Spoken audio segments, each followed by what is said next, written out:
When we do these conferences, usually what happens is the tragedy is just a number on a paper. I wanted everyone today to feel the human cost of extremism. It's easy to say when you read something in a book.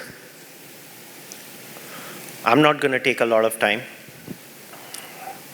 and I'm going to focus on Sanjay's fight. And it's not Sanjay's fight, it's everyone's fight over here. So my first question is, do you feel betrayed? Wow. Kushal, first of all, thank you again for this opportunity. Yes, I feel betrayed, and I feel betrayed by everybody. Not just Canada, not just India, not just the US. I feel betrayed by every human being. I felt, when I was a kid, 17 years old, I was all alone in that corner of the hospital, like I just told you. And I felt, everyone was my enemy. And everyone had conspired to do this. And over the years, I kept coming to Canada to attend the trial, to find out about the investigation. And yes, I was betrayed. I attended that courtroom and I sat at this distance from those, accused or killers or whatever you want to call them. And I felt robbed. I felt gutted. We were 3-4 families sitting there, and some attended every day. I had to come from India. Yes, I was betrayed because we lost that case. And, for those who don't understand Hindi, if this was a case in India, we would have said, Big Gaya Sala. So to translate that, we would have said, it got sold. We were sold out. The evidence was there. Some, of course, testimonies, some people died, some people recanted. But yes, I felt betrayed there. And then we had, I met Stephen Harper and Paul Martin at Ireland a few months after that. I remember attacking them, both, just on the ocean. I think Terry Milowski was there. And Terry was interviewing me and I said to these guys, had these been white guys, we would have had this. And he didn't like what I said then. I was a young guy. And I say a lot of things and get away with it because of my youth in those days. But I told him that, there are 331 people in this ocean who were waiting for answers. Fortunately, he became the Prime Minister some months later and he appointed Joint Majors Inquiry. But what came out from the inquiry made me feel even more gutted. I found the layers and layers of hidden secrets that Canadian forces, the CSIS and RCMP had hidden for years. I found out that the Secret Service of the United States, White House knew about this. We found out that the FBI knew. And it was so gut-wrenching that anybody could have stopped this from 6 months to 6 days before this bombing. And nobody did. It's almost as though everybody really wanted it to happen. So yeah, I did feel very betrayed, and I still do today. So I want to share this fact, and I want you to elaborate on this, that 2 years before the Kanishka bombing, the then Prime Minister's Office of India had officially demanded the Canadian government of that time to extradite Talvinder Singh Parmar. Can you share the reason why that was denied? So actually it's 3 years. 1982, Mrs. Gandhi, then Prime Minister of India, had sent a extradition request for Talvinder Singh Parmar. Actually not one, 29 of them. 29 requests for his role in killing policemen in Punjab and at a bank outside Punjab. And Canada struggled to find ways to reject it, and eventually rejected it on the basis that though India was part of the Commonwealth, India never regarded the Queen as their head of state. Therefore, they didn't share the same values as India, and therefore Trudeau could not send him. And that was the most ridiculous thing. And then the next thing you know, that this is the same guy who plotted to bomb the aircraft, who held meetings in his house, who was tape recorded by the CSIS, planning the bombings, ordering the tickets, and, eventually going out to Duncan, the forest, with Mr. X, who's just been found. We are now told by the RCMP, they knew about him for the last few years. He died in peace so that we could live in misery. And he test fired the bomb in Duncan, which they placed 6 days later on the aircraft. Yeah, that's the truth. That is. Cut to 2025, there are more than 50 that I could track, 50 extradition requests from the current government of India, and I could trace the extradition requests from 2003. I have posted, Sanjay knows about them, I've shared those names with Sanjay. Around 50 extradition requests have been officially sent to Canada. Has anyone been sent back? Not a single one. Not a single one. And this is the joke, we're talking of for 50 now.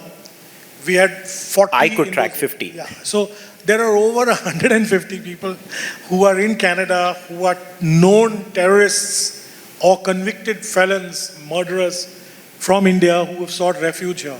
And until Canada becomes a nation serious about curbing this extremism and terrorism, that soft underbelly will always be exposed. Whether you have Tamil Tigers or Hamas or ISIS or Khalistani Liberation Force, or you name them, they're all here. They're all here in this country.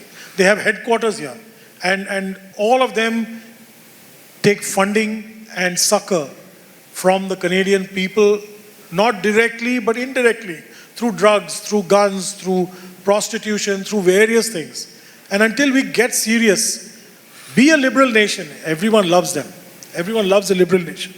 But let's understand multi-religious, multi-ethnicism, and, being liberal has its limits. Don't let the terrorists occupy your backyards. That's all I'm saying. So, we have other families over here, also Kanishka families now. This is at least what I'm noticing. This has started, I think, 3-4 years now. Every year we have Kanishka memorials across Canada. And we have some special people who come over there now. As, how do the families feel when you see the yellow flags? Kushal, unfortunately, I've never been in Canada on any of the memorial days because I go to Ireland every year. But I know I speak to the families here, and I know for a fact that it is jarring that we see Khalistani flags over the tombs of our families when we're trying to mourn them with prayer on that day. And sadly, fortunately, I think Daniel is somewhere here. I can't see him, but Daniel was there last year, and Kushal, and a whole lot of them who fought them off, who warded them off. But I also will tell you that, and I'm sharing a personal note of disappointment. I don't mean to cast aspersions on anyone here. I pray that our own communities, Canadian, Indian communities, the Jewish have been really, hats off to them. They've been really supportive. They turn up in big numbers every year. Thank you for that. And we need to see more Indian families out there. You need to support, you have to understand these are people, or my co-family members. They've lost everything and they're scared to even show up at their own family's death memorials because they're scared of the terrorists who will be standing there to threaten them. And it's happened. It's happened in Toronto, it's happened in Vancouver, it's happened everywhere. And I for a moment just wish that I could one year just come here and deal with these. But you have so many hundreds of thousands of all of you. Please go out and keep them strong, because we're a small bunch and they're not prone to violence. Having suffered at the sword, they wouldn't carry a sword. Let's put it that way. We are still mourning 40 years later, and please allow them to mourn peacefully is what I'd say. So just one last question, and then we can have a short Q&A. Do you think there is any hope for justice for the families? Justice in the legal sense, frankly, and I'll be very blunt and honest, the law of double jeopardy applies. Though I know who's guilty and we know who's guilty, those people, some are dead, those that are living may never be brought to trial again. But there are other conspirators. And I know this for a fact, that your intelligence agencies and your police force, your RCMP, already have enough, and they're gathering still more. This needs to be made into a federal investigation. It's too centered in one part of the country, where there is an ego clash, and I'm saying this bluntly today at your organization's seminar, where the person who lost the case 40 years ago, 20 years ago, is still in charge of the crown. So obviously he's never going to let any prosecution come up which shows him up for the previous time. So that's it. Yeah. So we can have a few questions, I guess, from everyone. Yeah, from the audience. And once again, I just have one request. Let's keep our questions short, and there should be a question. Hello, I Sanjay, your Pankaj here. Here, okay, I'm here. Oh, sorry. Not too far. I think this is a story of so many victims of this very tragic event. But I'll tell you, in mainstream, what happens in the schools here, I've seen that if you just ask that brown people, brown kids when they're studying, the story is always here, it is spread, I don't know why, but as if it's an Indian government conspiracy it was, and that's why this bomb they planted, and then how you must be feeling at the time when you hear this story. Thank you. Thank you, Pankaj. That's one of the reasons I've written this book. And that's one of the reasons I'm writing a trilogy. That's one of the reasons I gave up my job 5 years early to get into advocacy. Because I was sickened to death listening to the crap from these, terrorists and radicals who were trying to make us believe that the Indian government blew up its own plane with its own people on board and Canadian Indian families on board. That's a lie. When we look at all the evidence, we all know who did it and what. But this is where education of children comes into being. This is what they are teaching their grandchildren, those radicals. And they're spreading little booklets. And that is why I find it so necessary. You don't hear in New York anybody saying that the American government blew up 9/11. No. Because, they've had their Truth and Reconciliation commissions, they've got the stories out there, they've got the people responsible, and they've gone and killed Osama. We need to understand that unless we educate our people, we are condemned to repeat the mistakes of the past. There was a Canadian member of parliament last year who sponsored a petition to reopen the Air India bombing investigation after 40 years. Let that sink in. Yeah, well. I think somebody wants... There is a question right here. Yeah, please go ahead. I think there's someone right at the back. Let's go at the back. Someone right at the back near the camera. Yeah. Who had their hand up? Okay. Yeah.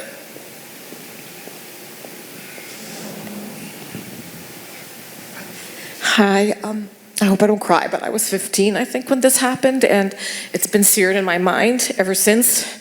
I fear flying, I think, because of that incident, and every time I fly over Ireland, I'm thinking those poor souls who just blew up and fell into that cold ocean.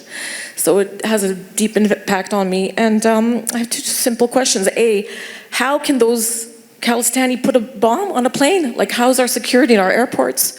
And the second question is, knowing that Jagmeet Singh is pro-Khalistani, how could he win as, premier of BC? So I have, CSIS is not doing its job, and that's what worries me. So. Thank you so much for your thoughts. It'll shock you to know, and I didn't say that while I was there.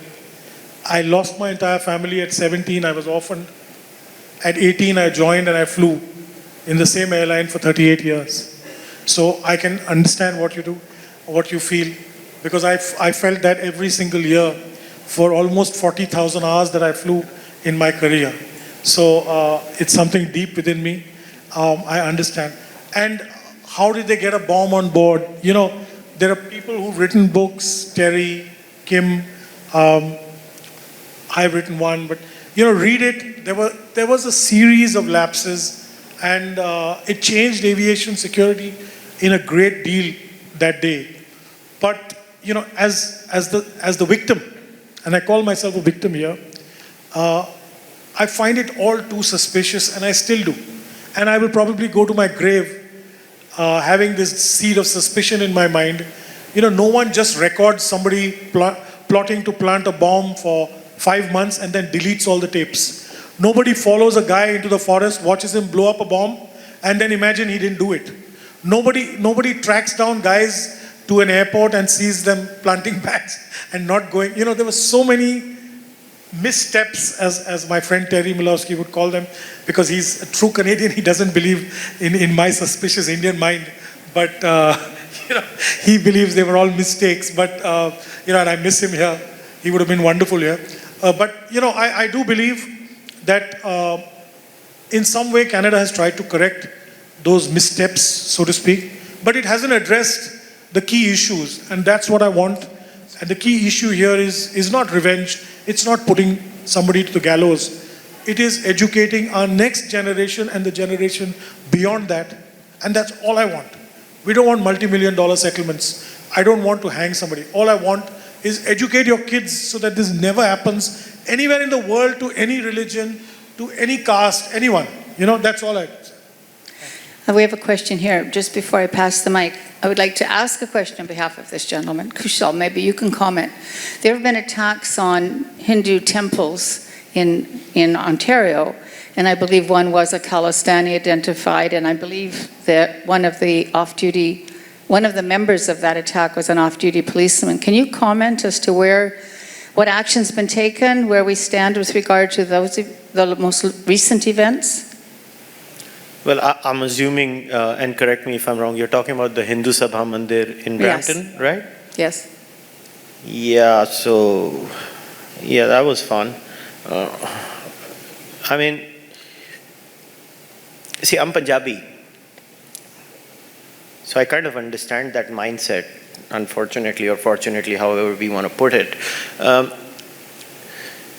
I think we really want to know if something is improved. Are we getting, you know, having had 40 years to wait before, what's happening I'm sorry now? to break, I'm sorry, I'm really sorry about this, but I don't want to be the guy who says this, but nothing has improved.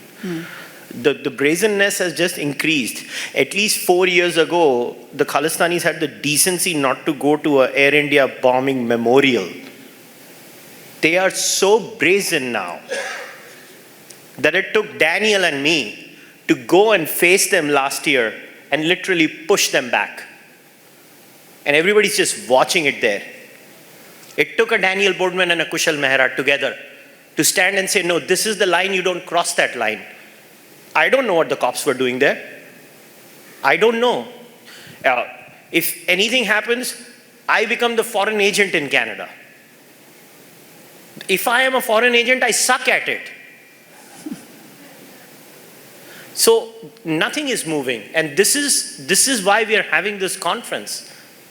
Somebody needs to understand that the cost of everything, whether it's an attack, there are 100+ churches that have been burnt down in Canada. Why should I not care about that as a Canadian? Our government doesn't care about that. Synagogues get shot at on a daily basis now. Look at, you know, it's Stats Canada is the past master at fudging numbers. They couldn't fudge the hate crime numbers. So imagine if Stats Canada is showing hate crime is rising against two communities, which are the majority inside this room right now, the Jewish and the Indian community, and the Hindus. But in the Stats Canada report, they club them as Indians. I'm just being very honest. There is, I mean, nothing has changed on the ground, and the reason is, maybe Sanjay can explain this better. only 17% Canadians literally know about the Air India bombing. So how does that make you feel? Makes me, Do you want to stand up and ask your question? that makes me feel like crap because I've read, Shachi's earlier poll, and it was shocking that in a country where everybody called this, or the politicians called this, the Canadian tragedy, Canadians didn't know about it. I can understand, I curse people back home where I come from that you don't know about this or you're too ashamed to talk about this for whatever reason because of Punjab politics, and it's been the refrain for 40 years, frankly. But there's no excuse for Canadians not to know about it. There's no excuse for Canadians not to raise it and teach their kids about it. Believe me, there were other people also, not only Indian Canadians on board that aircraft. And we need to realize that every nation adopts its tragedies as its milestones of history. India has done that. The America has done that. All over. Canada seems to be the only one who's not done it. And I reach out to Canadians and Canadian leaders and Canadian politicians that this is your chance. It's 40 years. Maybe 40 years too late, but in the life cycle of a civilization, we are never too late to make amends to the people who died on that day and to atone for all the other people who have been victims or martyrs to terrorism. Just an elaboration on the same comments. Last year you said there were, on your event of June 22nd or 3rd, right? The Khalisani terrorists did show up, but this year they didn't. Nobody showed up. They did. Zero. They showed up in BC, but not in Ontario. And in BC they were controlled. The cops... Not in Ontario. Zero show up. So that's an improvement. It is right? big. Yeah. Other events happened since last 6-7 months, and we have secured those events. They didn't show up. They knew we are coming there. They wouldn't show up. So it's a change. Definitely an initiative has taken by us to rectify the wrong. And that's what we are doing. Can we have questions if we can do it, because we got to move to the next panel? I think we have to move to the next panel Yeah, so now. I'm really sorry. Sanjay is going to be here. You can chat with him later on. But before I wrap up, I just want to give Sanjay, if you want to have a last word or something. Well, I can see there's still a lot of hands, and I don't want to run out of time because there's another panel, another 2 panels, I think, who are waiting. So I want to thank all of you for coming here. I want you to please consider reaching out. There are people who are putting out petitions for learning centers, memorials. It's the need of the hour. I don't live here 24/7. I've flown down from India, but wherever in the world this comes up, I will be there. Wherever in the world it's a memorial against terrorism, I will stand up for it and support it. Not because I have a vested interest, but because I identify with you. Whoever you are, whichever religion, we need to stand up together against terrorism. So please, do this. Thank you, and thank you for having me. Thank you. you.